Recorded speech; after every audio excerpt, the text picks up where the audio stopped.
دروازہ کھلا رکھنا۔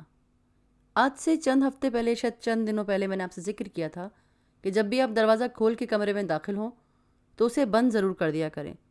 میں نے یہ بات بیشتر مرتبہ ولایت میں قیام کے دوران سنی تھی۔ وہ کہتے تھے کہ شٹ بیہائنڈ دا ڈور۔ میں سوچتا تھا کہ وہ یہ کیوں کہتے ہیں کہ اندر داخل ہوں تو دروازہ پیچھے سے بند کر دو۔ شاید وہاں برف باری کے باعث ٹھنڈی ہوا بہت ہوتی ہے، اس لیے وہ یہ جملہ کہتے ہیں۔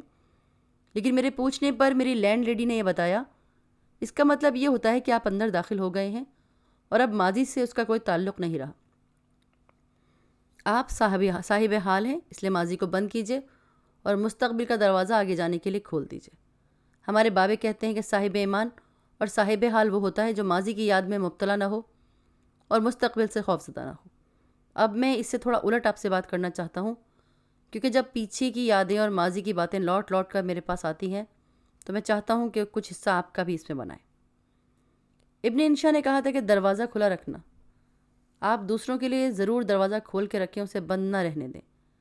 آپ نے اکثر و بیشتر دیکھا ہوگا کہ ہمارے ہاں بینکوں کے دروازے شیشے جو ہوتے ہیں وہاں پہ موٹا اور تھک قسم کا شیشہ لگا ہوتا ہے۔ اگر اسے کھول دیا جائے تو بلا شبہ اندر آنے والے کے لیے بڑی آسانی ہوگی، اور اگر آپ کسی کے لیے دروازہ کھولتے ہیں اور کسی دوسرے کو اس سے آسانی پیدا ہوتی ہے تو اس کا بڑا انعام ہے جس کا آپ کو اندازہ نہیں ہے۔ کسی کے لیے دروازہ کھولنا بڑے اجر کا کام ہے۔ ہمارے گھروں میں بیویوں کو زیادہ اس کا علم نہیں ہے، وہ بیٹھے بیٹھے ہی کہتی ہیں اچھا جی ماسی فیر سلام، دوبارہ ملیں گے، اور اپنی جگہ پر بیٹھی رہتی ہیں۔ اب یہ نہیں کہ اٹھ کے دروازہ کھولا، بسم اللہ، اور جانے کے لیے دروازہ کھول کے خداحافظ کہہ دیجیے۔ اس میں بہت ساری برکات ہیں اور بہت ساری دنیاوی فوائد بھی ہیں، اور ایسا نہ کر کے آپ ان سے محروم رہتے ہیں۔ جیسے جب میں اٹلی میں رہتا تھا تو ہمیں مہینے کی پہلی تاریخ کو تنخواہ ملتی تھی، تو میں ایک بہت ہی اچھے ریسٹوراں میں جہاں عمرہ جایا کرتے تھے، خاص طور پر اداکار اور اداکارائیں جایا کرتی تھی۔ میں ایک دفعہ بیٹھا کافی پی رہا تھا تو ایک بڑے وجود اور بڑے بڑے ہاتھوں والا شخص میرے پاس آ کے بیٹھا۔ اس نے کہا میں نے گزشتہ ماہ آپ کو کسی آدمی سے بات کرتے سنا تھا، آپ بڑی روانی سے اٹیلین بول رہے تھے، تو جو آپ کا کنڈیشنل ورب اور سبجیکٹیو ہے اس میں آپ تھوڑی سی غلطی کرتے ہیں۔ I wish I could have been doing this. اس طرح تو مشکل اور پیچیدہ ہو جاتا ہے۔ تو میں نے کہا جی بالکل، آپ کی مہربانی۔ میں نے اس سے کہا کہ میں آپ کو جانتا ہوں، اب ان کا جو حوالہ تھا وہ میں نے تو ان سے نہیں کہا، لیکن مجھے اندازہ ہے کہ آپ اس دنیا کے بہت بڑے امیر آدمی ہیں، یہ مجھے پتا تھا۔ پہلا حوالہ ان کا ویسے یہ تھا کہ وہ بڑے مافیا کا کوئی چیف تھے۔ اس شخص نے مجھ سے کہا کہ میں آپ کو ایک بڑی ہی عجیب و غریب بات بتاتا ہوں جو میری امارت کا باعث بنی اور میں اس قدر امیر ہو گیا، اور وہ یہ کہ مجھے ہارس ریسنگ کا بڑا شوق تھا اور میں گھوڑوں پہ جوا لگاتا تھا۔ میری مالی حالت کبھی اونچی ہو جاتی کبھی نیچی، جیسے ریس کھیلنے والوں کی ہوتی ہے۔ ایک بار میں نے اپنا سارا مال و متاع ایک ریس پہ لگا دیا اور کہا کہ اب اس کے بعد میں ریس نہیں کھیلوں گا۔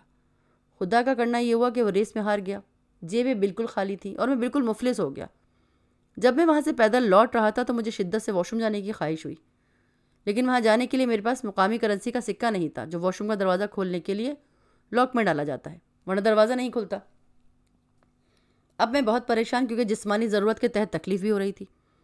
میں وہاں ایک قریبی پارک میں گیا، ایک بینچ پہ ایک شخص بیٹھا تھا۔ میں نے بڑی ہی لجاجت سے کہا کہ سر کیا آپ مجھے ایک سکہ عنایت فرمائیں گے؟ اس نے میری شکل دیکھی اور کہا کیوں نہیں، اور سکہ دے دیا۔ لیکن اس نے میری جسمانی صحت پہ غور ضرور کیا، اسے تو اندازہ نہیں تھا کہ میں بالکل ہی مفلس ہو چکا ہوں۔ جب میں وہ سکہ لے کر واش روم کے دروازے پر پہنچا جہاں لاک میں سکہ ڈالنا تھا تو اچانک دروازہ کھل گیا، جبکہ سکہ میرے ہاتھ میں ہی تھا۔ اب جو آدمی اندر موجود تھا وہ باہر نکلا، اس نے مسکرا کر بڑی محبت، شرافت اور استقبالیہ انداز میں دروازہ پکڑے رکھا اور مجھ سے کہا یہ 1 روپے کا سکہ کیوں ضائع کرتے ہو، تم جاؤ۔ میں نے اس کا شکریہ ادا کیا اور اندر چلا گیا۔ اب جب میں باہر نکلا تو میرے پاس 1 روپے کی قدر کا سکہ بچ گیا۔ اب میں دوبارہ کسینو میں گیا، وہاں پہ پھر ایک جوا ہو رہا تھا، 1 روپیہ لگا دیا اور وہاں 1000 روپے جیت لیے۔ اب سکہ میں نے باکس میں ڈالا، سکہ کھڑکڑا کے نوٹ باہر آ گیا۔ اب جواری آدمی کی بھی نیت ایک لالچ، ایک الگ زندگی ہے۔ میں نے اگلی مشین پہ دیکھا 1000 ڈالو تو لاکھ پاؤ۔ میں نے 1000 کا نوٹ ڈالا، رولر گھمایا، وہ ایک نمبر پہ گری، میں لاکھ جیت گیا۔ ابھی آپ غور یہ کریں کہ وہ وہیں کھڑا ہے جہاں سے اس نے سکہ مانگا تھا، اور اب وہ 1 لاکھ کی حیثیت سے، ایک امیر آدمی کی حیثیت سے گھر چل پڑا۔ پھر وہ آدمی کہتا ہے کہ اگلے دن میں نے اخبار میں پڑھا کہ یہاں اگر کوئی انڈسٹری ہے، سکس انڈسٹری میں انویسٹ کرتا ہے تو حکومت انہیں مالی مدد بھی دے گی اور ہر طرح کی رعایت بھی دے گی۔ تو میں نے 1-2 کارخانوں کا انتخاب کیا۔ حکومت نے کہا کہ جی 1 لاکھ فیس جمع کیجئے، ہم آپ کو ایک کارخانہ دے دیں گے۔ شاید جرابوں بنانے کا کارخانہ تھا۔ اب کیا ہوا کہ جی کھانا چل پڑا تو ایک سے دوسرا، دوسرے سے تیسرا، تیسرے سے پانچواں، اور اب میں کروڑ پتی سے ارب پتی ہو گیا۔ اب آپ یہ غور کریں گے تو یہ سب کچھ ایک دروازہ کھلا رکھنے کی وجہ سے ممکن ہوا۔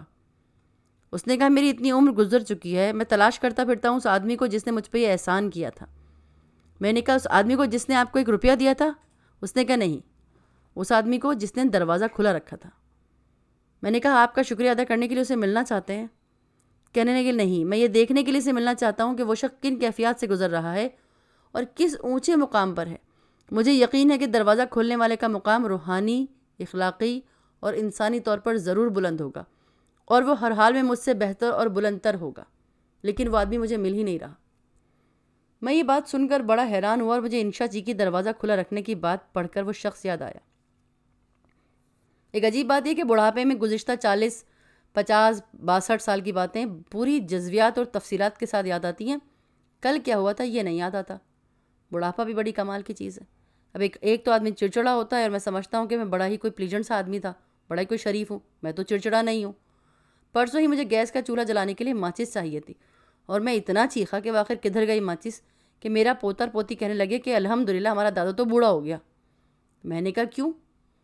کہنے لگے آپ چڑچڑے ہونے لگے، آپ نے کبھی ایسی لینگویج استعمال نہیں کی تھی۔ تو میں نے کہا بھائی آخر بڑھاپے میں تو داخل ہونا ہے نا، کیا کیا جائے، لیکن پھر بھی میں تم سے زیادہ طاقتور ہوں۔ کہنے لگے کیسے، آپ کیسے طاقتور ہیں؟ میں نے کہا جب تمہاری کوئی چیز زمین پہ گرتی ہے تو تم اسے اٹھا لیتے ہو، لیکن اللہ نے مجھے کیا قوت دی ہے کہ ایک بوڑھے آدمی کی چیز زمین پہ گرتی وہ نہیں اٹھاتا، جب دوسری گرتی ہے تو کہتا ہے اکٹھی دونوں اٹھا لوں گا۔ تو خواتین و حضرات، دروازہ کھلا رکھنے کے حوالے سے مجھے یہ بھی یاد آیا، تو جب میں اپنے آپ کو دیکھتا ہوں کہ ایک زمانہ ماشاءاللہ جیسے آپ لوگ جوان ہیں، 1947 میں ہمیں نعرے مار رہے تھے تو ہمارا ایک ہی نعرہ ہوتا تھا، لے کے رہیں گے آزادی اور لے کے رہیں گے پاکستان کا نعرہ۔ گلیوں میں گھوما کرتے تھے ہم اور نعرے لگایا کرتے تھے پاکستان کے نام کے۔ بہرحال کسی آدمی کی تبدیلی لاہور سے ملتان کر دی جائے تو وہ کہتا ہے کہ جی سیکیورٹی نہیں ہے، ایسے ہی کہتے ہیں نا، سیکیورٹی کے لیے تو آج کل سب بے چین ہوئے پڑے۔ ہم ڈر گئے ہیں، ہم اپنی زندگی میں گھبرا گئے ہیں۔ کیوں؟ تو مجھے احساس ہوا کہ ہم نے اپنی بات پر اتنے دروازے بند کر لیے ہیں، اور دروازے بند کر کے اندر رہنے کے عادی ہو گئے ہیں، جسمانی طور پر، روحانی طور پر۔ جب ہمارے چاروں طرف سے دروازے بند ہو گئے تو یہی ہوگا۔ تو ہم لوگ ایسا قوم یہ فیصلہ کر چکے ہیں کہ ہم نے آگے بڑھنا نہیں ہے، کامیاب ہونا نہیں ہے۔ میں ایک دن ناشتے کی میز پر اخبار پڑھ رہا تھا اور میری بہو کچھ کام کاج کر رہی تھی باورچی خانے میں۔ وہ کہنے لگی ابو میں آپ کو ایک کافی کی پیالی بنا دیتی ہوں۔ میں نے کہا بنا تو دو، لیکن چوری چوری بنانا، اپنی ساس کو نہ پتہ لگنے دینا، وہ لڑے گی آ کے کہ ابھی تم نے ناشتہ کیا پھر کافی پی رہے ہو۔ اس نے کافی بنا کے دی مجھے۔ ہمارے باورچی خانے کا ایک دروازہ ہے جس کو کھولنے کے لیے کبھی ضرورت نہیں پڑتی۔ میری بہو کو وہ دروازہ کھولنے کی ضرورت پڑی اور وہ کھولنے لگی، تو جب وہ میرے لیے کافی بنا رہی تھی تو کہنے لگی ابو آپ یہ مان جائیں گے کہ عورت جو ہے وہ بے بدل ہوتی ہے، اس کا کوئی بدل نہیں ہوتا؟ اس نے کہا ہاں بھائی میں تو مانتا ہوں۔ دروازہ کھولتے کھولتے بات کرنے لگی اور وہ کوشش کرنے لگی، کیونکہ وہ کم کھلنے کے باعث پھنسا ہوا تھا، ذرا بڑا سخت سا دروازہ تھا۔ وہ کافی دیر تک زور لگاتی رہی لیکن نہ کھلا تو مجھ سے کہنے لگی ابو اس دروازے کو دیکھی گا، ذرا کھل ہی نہیں رہا۔ میں گیا اور جا کر ایک بھرپور جھٹکا دیا تو وہ کھل گیا۔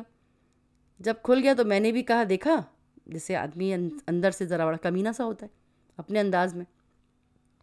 میں نے کہا بیٹا تم تو کہتی تھی کہ میں بے بدل ہوں، عورت کا تو کوئی بدل نہیں ہوتا۔ ہاں تو ابو میں بھی یہی کہتی ہوں کہ عورت بے بدل ہوتی ہے۔ دیکھیے میں نے 1 منٹ میں دروازہ کھلوا لیا نا، تو میں ہنس پڑا۔ میں نے کہا یہ بڑی پیاری بات ہے۔ تو میں عرض یہ کر رہا تھا کہ دوسروں کے لیے دروازہ کھولنا ایک جادو، ایک چالاکی، ایک تعویذ اور ایک وظیفے کی سی بات ہے۔ اگر آپ میں اور مجھ میں یہ خصوصیت پیدا ہو جائے تو یہ عجیب سی بات لگے گی کہ ہم دروازہ کھولیں۔ اصل میں اس کا مطلب کیا ہے؟ اس کا مطلب یہ ہے کہ رہبری عطا کرنے کا کام ہے۔ آپ لوگوں کو اپنے عمل سے رہبری عطا کریں۔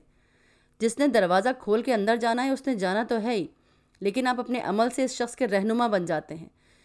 اس 2 باتوں کو اگر برابر دیکھا جائے تو دروازہ بند کرنے کی توجہ یہ ہے کہ آپ اپنا مستقبل سنواریے، ماضی کو بند کر دیجئے، اور دروازہ کھلا رکھنے کی توجہ یہ ہے کہ دوسروں کی رہنمائی کیجیے، یعنی کہ آپ دوسروں کو رستہ دکھائیے، دروازہ کھول کے دوسروں کے لیے آسانی پیدا کیجیے۔ تو بات یہ ہے ساری کہ ہم تو دروازہ وغیرہ اس اہتمام سے کھولتے نہیں کہ اندر چلے جائیں۔ اگر ہم میں دروازہ کھولنے کی عادت پیدا ہو جائے، ہم اپنے دفتر، بینک، درسگاہ کے دروازے خود کھولیں۔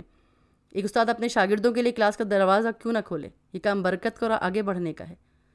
یہ بات واقعی توجہ طلب ہے، اس سے فائدہ اٹھانا چاہیے، اور ان چھوٹی چھوٹی باتوں کا ذاتی فائدے سے بھی ضرور ہوتا ہے، چاہے روحانی ہو، جسمانی ہو، اخلاقی ہو۔ ہمارے ایک استاد تھے، میرے کلیگ، بڑے بزرگ قسم کے۔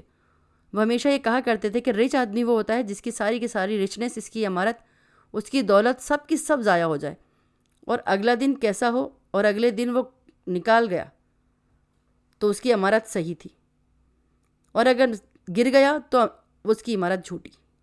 تو میں آپ سے وعدہ ہی کرتا ہوں کہ میں اس پروگرام کے بعد دروازہ کھولنے والے میں ہوں گا، چاہے میں ڈگمگاتا ہوا ہی کھولوں۔